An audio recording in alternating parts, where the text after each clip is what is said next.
நாம் ஏன் ஆலயத்துக்கு செல்ல வேண்டும்? இதற்காக செல்ல வேண்டும். ஏன் தேவன் அந்த ஓய்வு நாளை நமக்கு ஏற்படுத்தி கொடுத்திருக்கிறார்? கொஞ்சம் சற்று சிந்திக்கும் போது 100ஆம் சங்கீதத்திலே வாசிப்பீங்கன்னு சொன்னால், மகிழ்ச்சியோடே கர்த்தருக்கு ஆராதனை செய்து. கர்த்தருக்கு ஆராதனை செய்ய தான் நாம் ஆண்டுடைய ஆலயத்துக்கு போகிறோம்.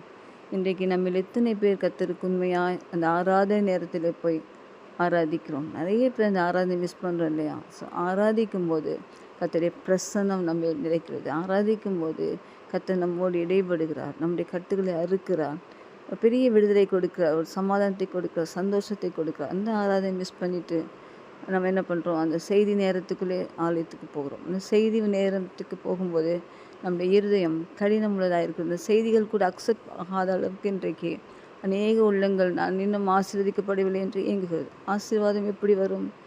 ஆண்டவரை முழு மனதோடு ஆராதிக்கும் போது தான் ஆசீர்வாதம்